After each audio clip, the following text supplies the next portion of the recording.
Iran की America को बहुत बड़ी धमकी, हमारी सेना युद्ध के लिए तैयार। ईरान ने कहा हमारी उंगली ट्रिगर पर है, अमेरिका और इजराइल को सबक सिखाएंगे। तो ईरान की तरफ से कहा गया है हमारी तैयारी पूरी है। क्या संकेत हैं इस बयान के, क्या बयान दिया गया है और क्या मायने निकाले जाएं, अब आपको बिग वॉल के जरिए बताते हैं क्या कहा गया है। ईरान की तरफ से चेतावनी दी गई है, हमारी उंगली ट्रिगर पर है यानी तैयार है।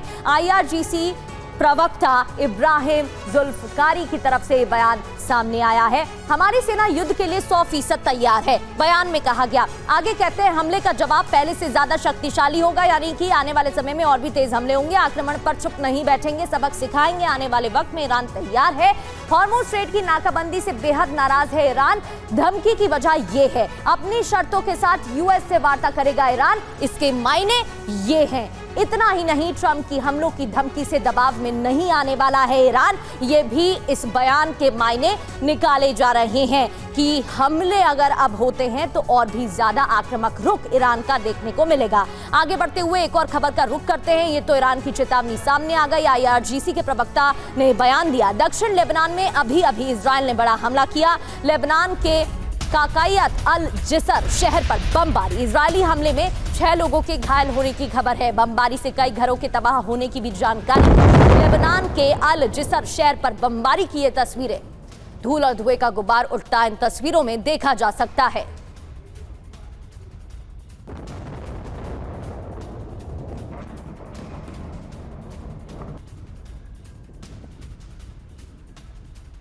तो फिर से जंग की तैयारी में इजराइल भी जुट गया है। इजराइल डिफेंस फोर्स के पायलट को निर्देश जारी, फाइटर पायलट को अलर्ट रहने के लिए कहा है। जंग किसी भी वक्त शुरू हो सकती है और इसी वजह से अलर्ट मोड पर इजराइल डिफेंस फोर्स के पायलट हैं। जो फाइटर पायलट हैं खासतौर पर उन्हें भी अलर्ट मोड में रहने के लिए कहा गया है।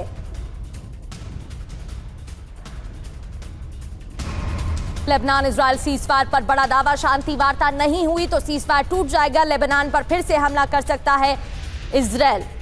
लेबनान इजराइल सीजफायर पर यह बड़ा दावा है।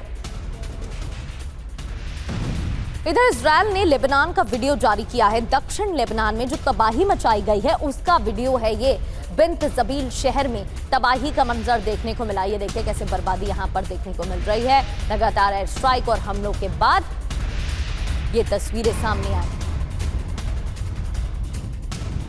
और इधर गुरुवार को इजराइल लेबनान में फिर बात होनी है। गुरुवार को इजराइल और लेबनान में बातचीत होगी, सीज फायर को लेकर बातचीत होगी। इजराइल लेबनान के अधिकारियों के बीच टेबल पर बात। US विदेश मंत्री मार्को रूबियो भी शामिल होंगे। विदेश विभाग के एक अधिकारी ने बताया कि विदेश मंत्री मार्को रूबियो, काउंसलर नीडहम, राजदूत हकाबी, राजदूत इस्सा, राजदूत हमादेह जो कि लेबनान के राजदूत हैं, ये भी शामिल होंगे। इसके अलावा इजराइल से राजदूत लीटर शामिल रहेंगे, जिनका हाल ही में एक बयान भी सामने आया था। ये सभी बैठक में मौजूद रहने वाले हैं और अपने अपने पक्ष रखेंगे।